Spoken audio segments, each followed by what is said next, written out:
Good afternoon, everybody, and welcome to Business Builder webinar number 3. My name's Mark Lawson, and I'm Managing Director of Business Vision Accountants in Plymouth.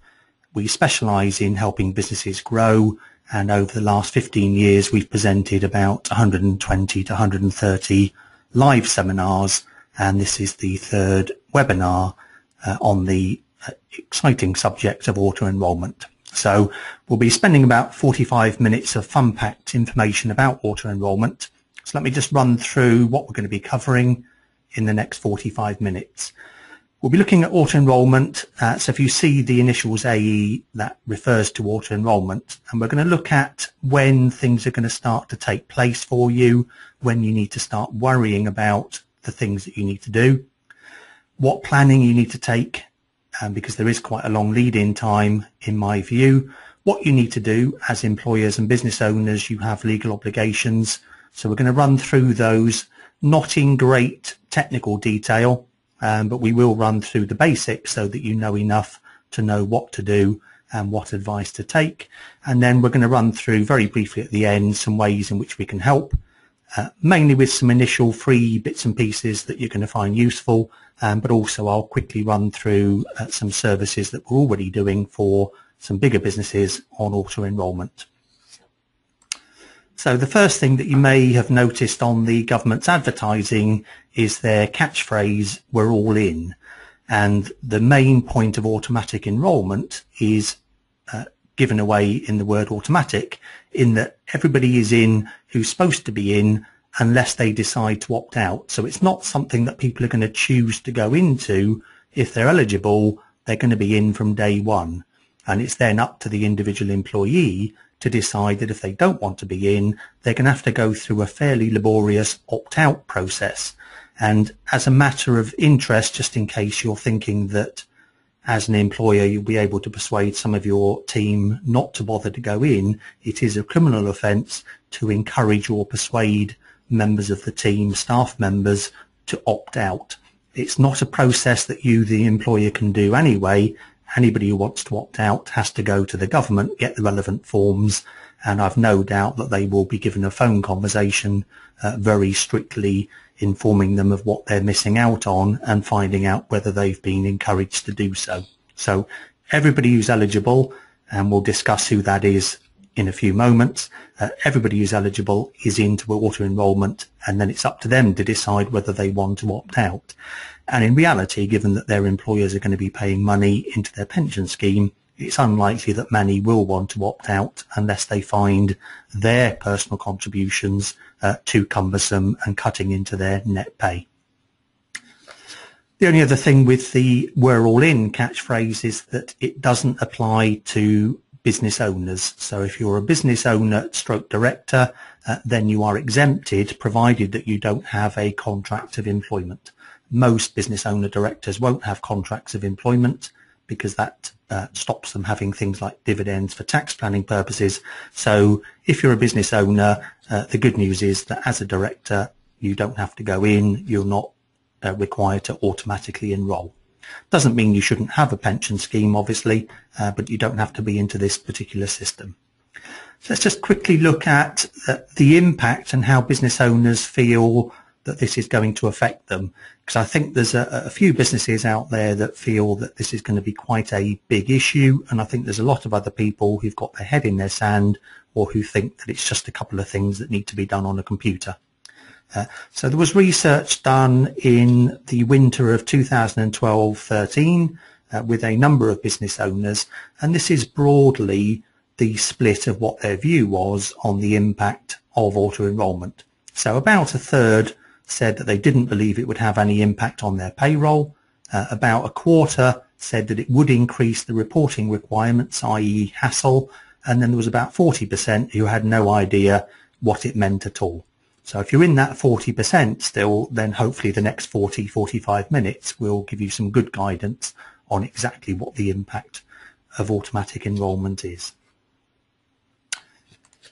So let's start with just looking at the dates, because you need to know when this is all going to kick off. And the reality is that if you've got 250 or more employees, then you're already supposed to be in the system, and for many people that started last year in 2013. So large businesses are already in. The government are starting with the largest ones first and gradually working their way down. If you've got 50 to 249 employees, then you may already be in, because the start date for that is April this year, April 14, and that will be phased in any time up to April 15. And then the rest of us, anybody with 1 to 49 employees, will be required to join between June 15 and March 2017. Now, the number of employees quoted is not the number of employees you have now or the number of employees you're going to have at that time. It's the number of employees that was on your payroll system on the 1st of April 2012. So the fact is that the start date should be known, because it's already listed at the government's office, and there are ways to find out when that is, which I'll come on to in a moment. If you're a new business, so if you started after 1st of April 12, then actually you start after March 17 up to March 18. So if you're a new business, you've still got to go in, but you're going to be the latest and last ones to actually enter. So those are the rough dates. And as I've just said, the date for starting has already been determined, and it's called your staging date. You probably will have had letters from the pension regulator telling you what the staging date is. If you haven't, then you can find out in one of two ways. You can contact us and we will research that for you. We just need to know your company name or business name and your PAYE reference, and we can find that out for you and report back. Or there is a website which is shown on the screen there that you can visit and find out. Now, you probably won't have time to write that website address down, so everybody who's attending today will receive a copy of the slides, and I will make sure that there is extra information in there with that link so that you can log on to that later if you want. But the quickest way would just be to contact us, and I'll be giving you contact details at the end of today's session. The other point to realise with staging date, which is quite important, is that the pension regulator is allowing you a deferred period of 3 months to postpone starting after your staging date. So if you were required to start, let's say, 1st of January 15, then although there are certain things you have to do at that stage, you then don't have to physically go into auto-enrolment and pay physical money for pensions until 3 months later. Now, in my view, there seems no reason at all for businesses not to take the government up on that 3-month postponement. It saves you money for another 3 months. It doesn't stop auto-enrolment eventually, but it just gives you a little bit more time to get used to what's going on. And more importantly, no money has to change hands during those 3 months, so it is going to save a slight cost on payroll. So leading up to that staging date, probably the sort of things you're going to want to consider is that money is going to have to be paid on behalf of your staff for pensions, which is going to be an added cost to your payroll. In addition to that, there is going to be extra work that's needed, which I'll be running through, and that's going to add extra cost in terms of professional fees or further wages to hire people to do more work. So leading up to that, you'll probably want to be looking at budgets for payroll a bit closer. Whether it's fair or not, you certainly want to be looking at your payroll budgets over the next 2 or 3 years in terms of pay rises, bonuses, and things like that, because a pay rise is actually a double whammy. Not only will it cost you money to pay the pay rise, but it also means that the amount you have to pay for pensions under auto-enrolment will increase as well. So I would certainly look at future prospects for pay rises, bonuses, any form of benefits for staff, and just see whether you can afford that and the extra money under auto-enrolment. It's also worth your staff looking at their pay situation as well, because in due course they'll not only have possibly lower pay rises because the employer's paying employment contributions, but also some of their money is going to be taken to go to pensions, which they won't see until at least 55. So they'll have to consider what the impact is on their net pay and how they're going to work that through in the future. So let's just look at some of the issues surrounding auto-enrolment. Is this an immediate issue? Well, for many of us, given the dates I've just given you, you might think, well, this could be, a year away or 2 years away. Therefore, I can stop attending this webinar now and do something more important for the next 18 months and come back to it. But hopefully if you carry on, you'll see that actually there are things that need to be done, if not right now, certainly a lot quicker than you might anticipate. And let's just look at the numbers in a bit more detail. So I've shown you a graph there that illustrates the number of businesses that are going to be in auto-enrolment starting with 2013 and going up to the date when it's all going to finish, which will be in March 2017, when the new businesses then start to go in. So during that period, obviously, there are some businesses already in, but that number is very small. So far, only 6,455 businesses have been required to register for auto-enrolment. But for the period from April 14 to April 15, that number rises to another 29,750 businesses. So still not a big number on that graph. The fact is that in the UK, the number of small businesses are huge, and they're the ones that will come in later. So you can see from the graph that in the final period, June 15 to March 17, then there's going to be an almighty amount of businesses having to register, and that figure is 1,200,645. So a huge avalanche of businesses suddenly having to register during that time. Now, one of the issues with that number is that everybody's going to need some form of pension advice. So what type of pension do we want to look for? What type of pension do we set up?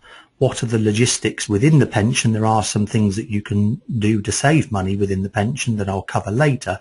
So there's going to be some advice needed. It's not particularly lengthy. It's not going to be a huge cost, but it's certainly going to require one or two conversations with a registered IFA. Now, I'm not allowed to give pension advice. I'm not registered as a pension advisor, but I will give you information about auto-enrolment and how it fits in with pensions. And what I can tell you is during that last period on the graph, from April 14-15 through to June 15, March 17, there will be 54,000 businesses per month on average that will be looking for an IFA to get advice. Now, the fact is that that's far more than the number of IFAs in the country anyway, and a lot of the IFAs aren't going to get involved with auto-enrolment simply because there isn't enough money in it for them. So there'll be a very low number of pension advisors at that time and a very high number of businesses looking for them. So my advice is that, given that it's not a particularly high cost, is maybe if your auto-enrolment is a year away, is start looking for an IFA now. Start to get that initial advice done. It doesn't mean that you have to actually do anything straight away, but when it comes time to do it, you've already covered the advice and the action plan and you know exactly what to do. You could even get the pension set up now, knowing that you don't have to put contributions in for some time, but at least you've dealt with all the logistics so that you're not going to be caught out when everybody else is running around trying to find IFAs. So, is it an immediate issue? In my view, yes, it is. 54,000 schemes per month. When things really start to take off, IFAs won't be able to cope with that number of businesses to deal with. And the other point to realise is that with all auto-enrolment, a bit like other government things that they've given to us like PAYE, VAT, there are penalties. And what's different with auto-enrolment is those penalties are actually very big. Some of them are criminal penalties. So it makes sense that we do have to do what we're being told to do, whether we like it or not.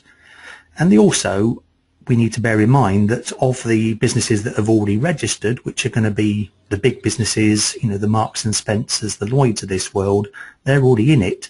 And in the first year of auto-enrolment, there were 600 penalties raised by the pension regulator. Now, what that tells us is, firstly, that there are people out there checking whether we're doing the right things and issuing penalties when we're not. So it's not one of those areas where theoretically there are penalties, but nobody actually has time to enforce them. They are doing that. And the other issue, which is probably more worrying, is that if the big guys, with all the people they've got on their payroll, all the IFAs at their disposal and their staff doing payroll and auto-enrolment, they aren't getting it right and they're getting penalties. So we need to bear that in mind when we decide who's going to help us out in terms of doing the auto-enrolment. It doesn't sound like it's an easy process. So I think there is a need to act well in advance. There are a number of issues, and hopefully over the course of the next half hour or so, we'll give you a guide as to what the more detailed issues and problems might be.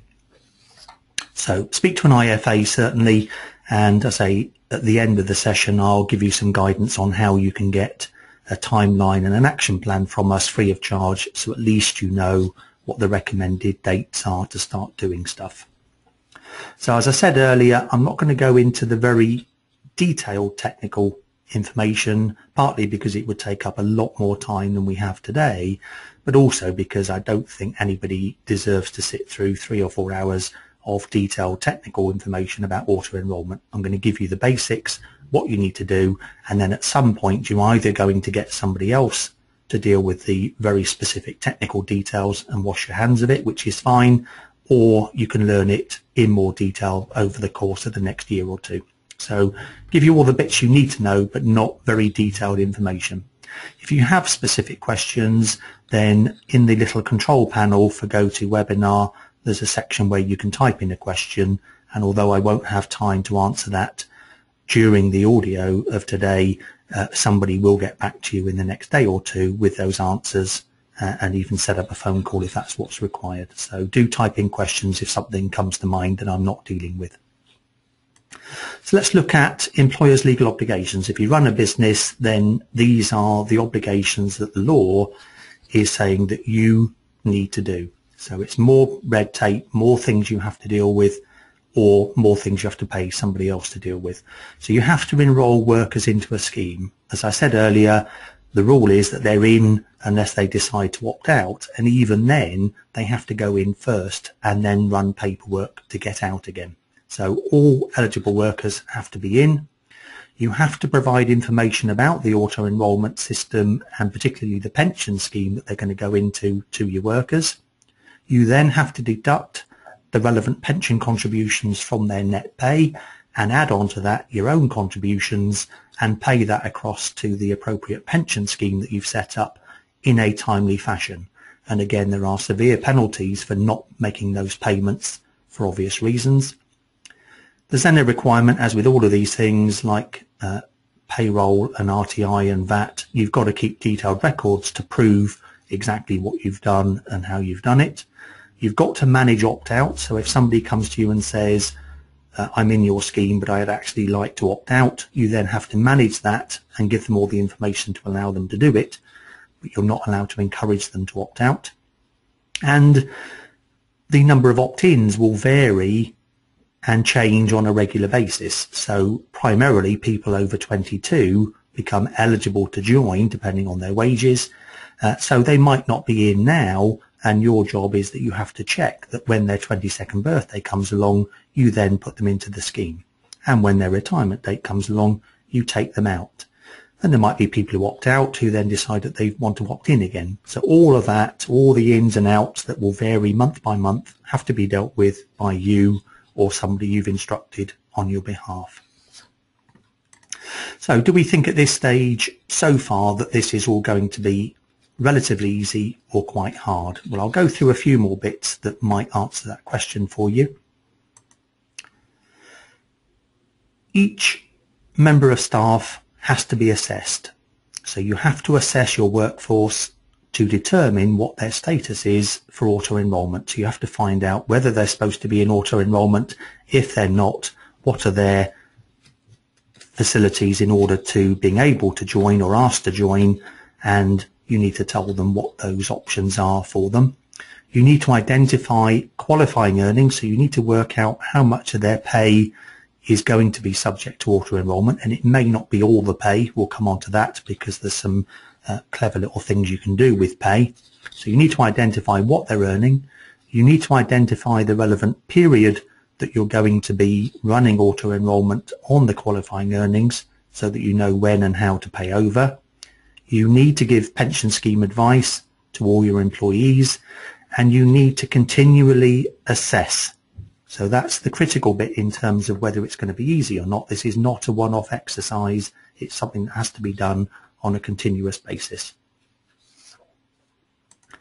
So what do you have to do on a continuous basis? Well, I took this photo of all the manuals that are available from the pensions regulator about all aspects of auto-enrolment, and these aren't all the same manuals, these are all separate bits of the legislation piled high, and that gives you about 450 to 500 pages of detailed information about what you as an employer has to do. Not all of it's going to be relevant, but obviously you need to know it in order to know whether it's going to be relevant or not. So within that, it tells you that you need to assess your workforce, firstly on the staging date. So once you know your staging date, then there's an initial assessment needs to take place then. It also needs to take place on the first day of any employment, if it takes place after the staging date. You need to assess on a 22nd birthday, because there are rules that change when people become 22. Similarly, you need to do the same assessment when they have their 16th birthday, because there are different rules that apply at that point. You need to assess when you receive an opt-in or joining notice. More importantly, you need to assess every time there's a pay date. So every time you're entering something for RTI purposes on your payroll, that becomes a date when you also need to run an auto-enrolment assessment. So the procedure would be that you'd effectively run your payroll, you then assess the workforce based on that payroll, you then amend the payroll because by then you would know what pension deductions have to be made, and then you would pay everybody and file that information with RTI payroll with the government. So it now becomes a longer process, but still one that has to be done usually over a very short period of time, because the amount of time you have between knowing what people's pay is and the date you're actually physically going to pay them is usually only a matter of a day or two. And you also need to assess when the member of staff gets to their state retirement date. So there's quite a lot of times that you need to assess them, and particularly every time a payment is made. So that's going to be a regular monthly or weekly process that has to be carried out before you can finish your payroll and decide how much people are going to get as pay. So I just want to run through briefly what you do when you're assessing the workers. As I say, this next bit is going to be very detailed within the legislation. I just want to give you an overview at this stage to get a rough feel for what's going to happen. So on the screen, there are basically two sections of workers. So we've basically got on the right-hand side job holders, and on the left-hand side we've got entitled workers. And job holders are then split between those that are non-eligible job holders and those that are eligible. So effectively there's three types, but the job holder is effectively one type of work split into two parts. So how do you decide which of those three any member of staff is going to fall into? Well, the next chart should give you a little bit of a flavour. So the two critical criteria for assessing them is going to be age and wage. So if we look firstly at their wage, if their average pay is below 5668 per annum, then they're under the lower threshold and they're an entitled worker, which basically means that they're entitled to join a scheme, but it doesn't have to be an auto-enrolment scheme, and they would be the ones making contributions. So that's a little bit like the stakeholder scheme that we've already got. So they can certainly join a scheme, but there's no obligation on behalf of the employer at that level of pay. If they then basically earn up to 9,440, they're classified as a non-eligible job holder regardless of age, and that means that they basically don't go into the scheme automatically, but they have the right to opt in.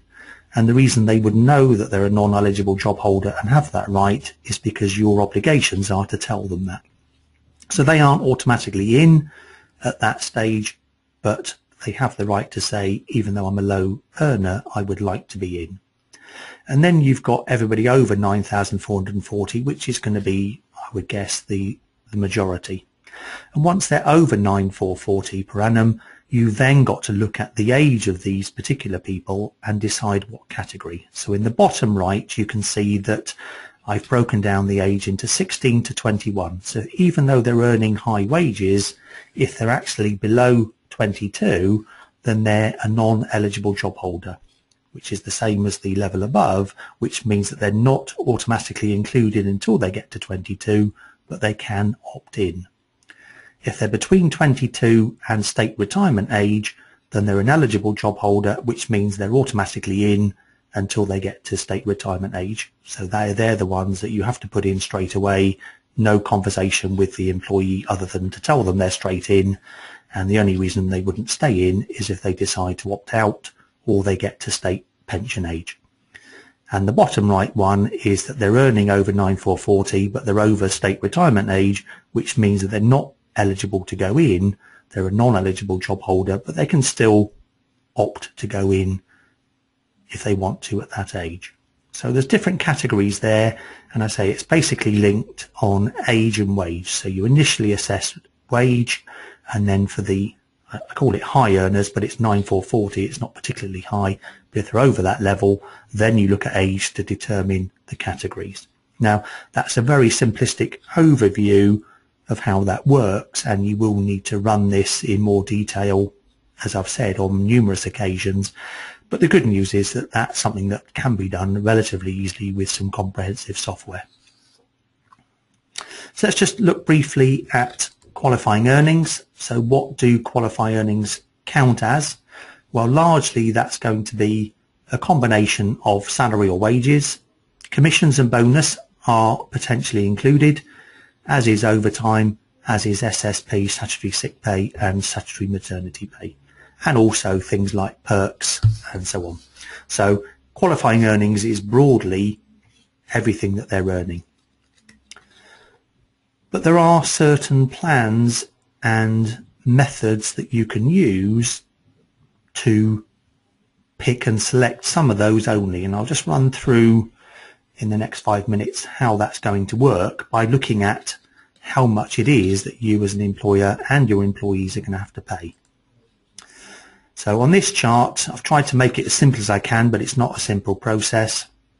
There are 3 levels, and I call them Tier 3, Tier 2 and Tier 1, and they broadly say that the total contributions eventually will be 9% or 8% or 7%.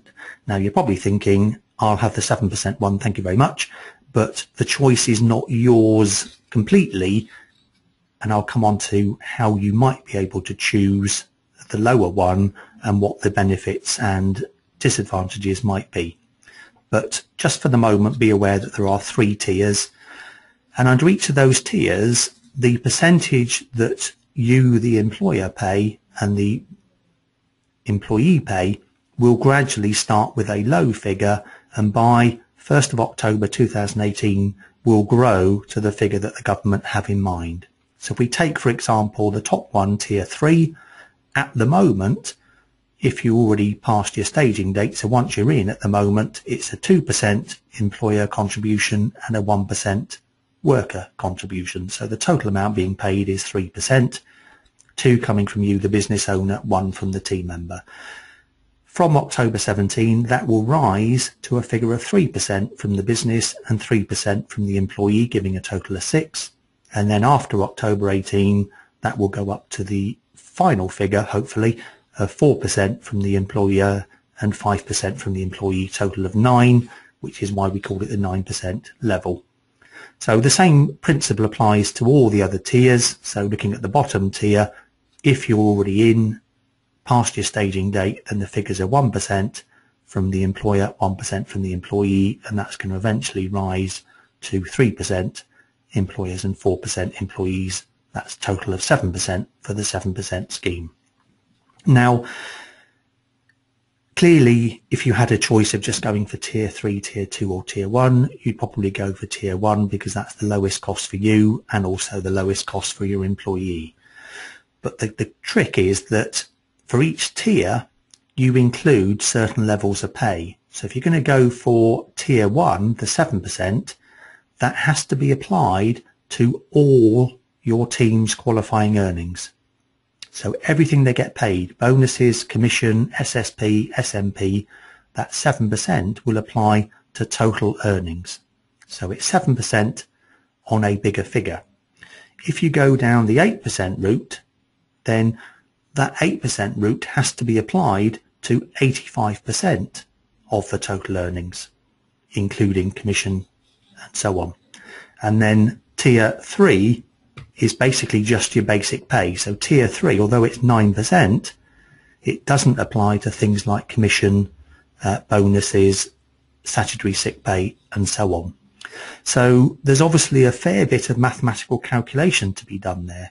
So for example, if you run an estate agency business and you've got employees where your basic pay might be quite low and a lot of the earnings comes from commission, that you might actually prefer to go for tier 3, because although you're paying 9%, it won't have to be applied to the commission that they're earning, just the basic pay. And that could work out a lot lower than 7% on the whole lot. So it isn't such an easy decision as you might have thought when you first saw that slide. It's 7, 8 or 9%, but it's on different levels of pay. And one of the exercises at some point is somebody's going to have to look at each employee and their different levels of pay and how they're earning it, and to see which level they might want to go in at to minimise the contributions. So let's just look at a few examples of which tier you might want to go for depending on what type of team members you've got, and more importantly how they're getting paid. So I've picked up a few examples to illustrate this. There's a manager earning 42,000 flat salary, a salesman on a basic of £20,000 with commission of 12, so that could easily be your estate agent employee. And then finally there's a shop worker earning £17,000 basic. So if we look at the manager first of all, at tier 1, they're basically going to have total contributions of £1,260. So at tier 1, which is the 7%, that's the figure they'd pay. At tier 2, that would drop to 1,071. But if they went for tier 3, because obviously they're only on flat pay and that's a higher figure of 9%, then it rises to 1,680. So for that particular person, the best option if you want to minimise payments is tier 2. But if you look at the salesman, worked on the same rules, they get different results. So under tier 1, which is the lowest level of percentage, they would pay 960 because that's on their basic pay and commission. But if you compare that with tier 3, where it's a higher percentage, 9%, but only on their basic, it's going to be a total contribution of 800 quid. So that would be their best option. And then with the shop worker, clearly tier 1 or tier 2 would be best for them. So there isn't any clear and obvious level to go for. If everybody's just on flat pay, then clearly you would just go for the lowest level of tier 1. But if you've got people on sick pay, maternity pay, bonuses, commission, then there's going to be some mathematical calculations to be carried out to get the best advantages from these particular different calculations. So that's something that I think ought to be done before you're going to go live. And those tier levels are also something that needs to be taken into account by your IFA advisor when they're setting up the pension scheme, in order to be able to allow you to go into tier 1, tier 2 or tier 3. So that's one planning point. It's not unfortunately going to stop you paying money, and it's not going to actually save you money, but it's going to mean that you pay out less. So it's going to minimise the impact slightly, but it still means that the money is going to have to leave your bank account at some point. There's another planning option that I think businesses should look at, because both of these are no-brainers. If you work out the mathematics on the 3 tiers, then clearly you'd want to go for the one that gives you the lowest figure. It's just a mathematical exercise. The second thing that we as accountants would get involved with and recommend is something called salary sacrifice. This can already be done, so this isn't a new process. It just becomes more relevant with everybody paying pension contributions. And the principle is that if an employee is paying a pension contribution, that largely is going to come out of their net pay. So it means that they have tax deducted, they have national insurance deducted, and then they would pay some money towards a pension scheme. So it's coming out of wages after tax and national insurance. Now, salary sacrifice says that you, the employer, would offer to pay the employee's contributions as well as your own. So you take on board their contribution, but you're allowed legally to then reduce their salary by the same amount. And what that does is mean that although you're paying the pension, so no savings there, the employees and employers' national insurance drops because their net pay is now lower. So I've tried to illustrate that here. So before salary sacrifice, in the middle column, somebody's getting paid £3,000 for that month.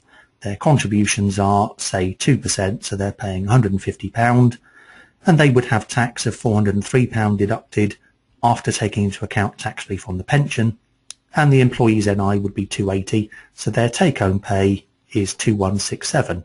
And as a note, because it affects the figures, the business contribution of national insurance is £323.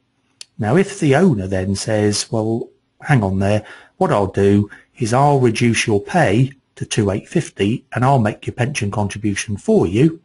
So effectively, the employee is no worse off and the employer is no better off. He's still paying £3,000 and the person is still basically receiving £2,850 after pension.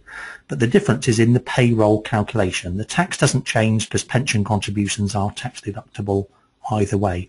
But because the pay is lower, the employee's NI now drops from 280 to 262, which means that the employee takes home 2185, whereas before it was 2167. And more importantly to you, the business owner, the employer's NI has dropped from 323 to 302. Now that's what I call a no-brainer because no cost has changed between the employee and employer. They're effectively ending up in exactly the same position in terms of their pay and their pension.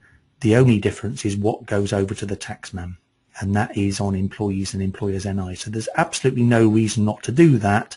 The government even publish packs on how to do it, although it's probably easier just to speak to an accountant and get them to do it. But there's a few bits of paper to fill out and get signed.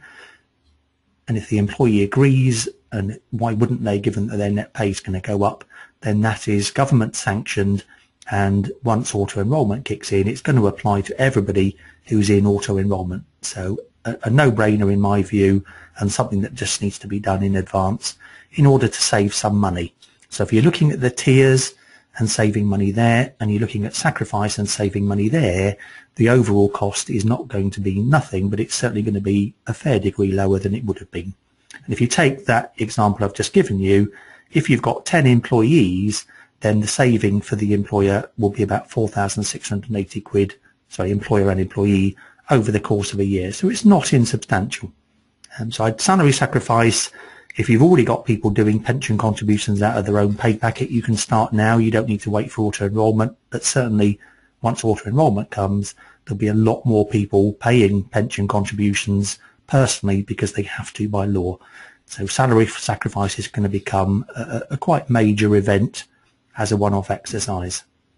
So I've gone through quite briefly a lot of the sort of bits and pieces to do with auto-enrolment, and now I'd like to go back to the impact questionnaire and just see what your view is now on whether you think this is going to have an impact on you and your payroll, or don't know, or think that it won't have any impact at all. And I suspect that 100% of you will now be thinking, yes, this is going to increase the reporting requirements for us, and it's going to have an effect on our payroll. It's going to cost us money in terms of implementing and in terms of having to pay over physical cash to pension companies. So I suspect that that is going to be a big deal, and I hope that we've persuaded you to start looking at it slightly earlier. For the last few minutes, because these webinars are always going to have a slight element of us trying to help businesses out, I want to just run through some systems we've got, and I'll refer again to the free things that we can do for you at the end of this session. So we have got an online website, and through that we can basically carry out all the auto-enrolment commitments and obligations for you and your employee. It will link in with any payroll system. So the point is we can either do payroll and do the auto-enrolment at the same time, or if you have a payroll person and want to continue with them, then basically we can just take their backup file and bring it into our software. Now, this software is online. It's called Core Employee Benefits, and in its simplest terms, it will manage automatic enrolment. So we will upload the employee's details, we'll upload the pension details, which you will have by that stage already set up, and we'll carry out all the assessments for you automatically at every time it needs to be done. We'll opt out employees where they decide to opt out, so we'll deal with all that paperwork. And more importantly, we will send all the communication processes to inform every team member of exactly where they are, how it's working, and what their obligations are, and explain their pension scheme. And we'll report back to your payroll person if they're doing it to tell them what figures to put through the payroll system before they physically make payments and file everything with payroll RTI. Now, because this is online, the aim is to make this a bit of a portal, so the site becomes a management site for the employees as well. Now, I suspect that most employees aren't going to spend much more than a couple of minutes looking at a site that's all about auto-enrolment pensions. So what this also does to encourage them to actually go into the website and look around and find out about their pensions, there is something completely unconnected with auto-enrolment, which is online discounts. So many discounts that are available on the internet are combined here, as well as many that aren't available, and they are given access to this as effectively a courtesy from you, the employer. So they might be losing some money by virtue of auto-enrolment, but this provides a way where they can start to cut down some of their spending by getting discounts and discount vouchers with many of the high street brands. And there are ways of searching by local companies as well who are also into this system. So it's an employee's website. They'll be given information by their mobile phone if they want to be, or by email, but the aim is to try and get them to spend a bit more time on this, and eventually this will grow to a nice little process where they won't just get these sort of discount vouchers, but they'll also be getting things like the ability to have company cars if you want to provide them with company cars, which are tax efficient, company mobile phones. So it's going to link in with tax efficient benefits as well. So in the long run, it's going to become quite a major part of what they do, and it also provides the ability for the employer to just let everybody know what's going on in the business if they aren't all stuck in an office and easily communicated to. So the employee can access discount vouchers. They can also calculate how much they're going to save by typing in roughly how much they spend on each category. So if they type in their food spending per annum or month, and they type in how much they spend on days out, the system will give them a little calculator to show how much they could save over the course of a year. So again, a no-brainer in that it's money, doesn't cost the employer anything, and the employees hopefully get back enough to cover their pension contributions, allowing you not to have to do major pay rises. So that's all available through us, and I say if you want to look at that at any time, you simply need to contact us. But we have got a 5-star, 4-star and 3-star service, so we can basically tailor this to whatever you want. If you just want us to do the basic numbers, don't even have to have the online site, we can run that for you very efficiently. But if you actually want to go to the whole hog where we discuss salary sacrifice, we do the whole auto-enrolment scheme, then we can do that as well. And that's not something that you need to look at immediately, but I certainly think you ought to have this sort of thing in place and decide who's going to be doing it well in advance of your staging date. So finally, I just want to go through an action plan, things that you now need to put in place following today's seminar. Firstly, clearly, you need to find out your staging date. And if you want to contact me at Business Vision, I'll gladly find that out for you and inform you. We also have a process where we can create a action plan timetable for auto-enrolment based on your staging date, where we'll tell you everything you need to do and the suggested time dates for that to happen. And that's free of charge as well. So if you want that free timeline, just need to contact me, give me a few little bits of information, and I'll send that to you completely free as a courtesy of attending the webinar today.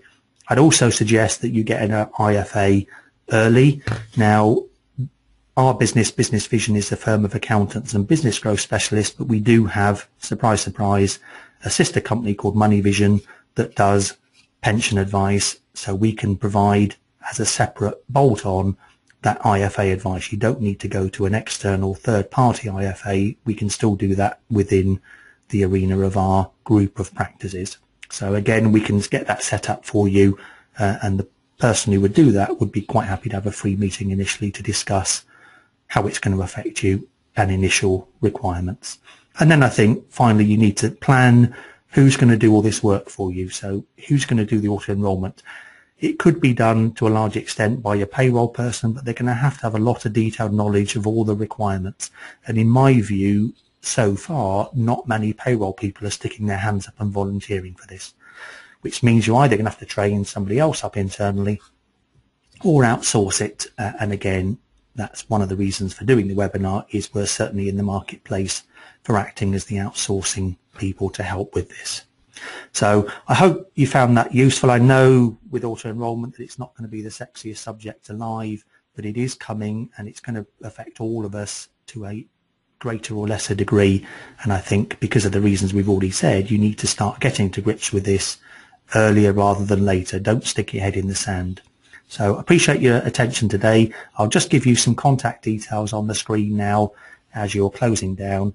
And if you want to contact us, then you can ring our office number, which is 01752 752210, or you can email us at support@marklawson.co.uk, or you can set up some meetings via the website as well. So I'll leave that screen visible for a little while. But again, thank you for attending today, and hopefully I'll see you at either our live events or the next webinar in 2 months. So thank you and goodbye for now.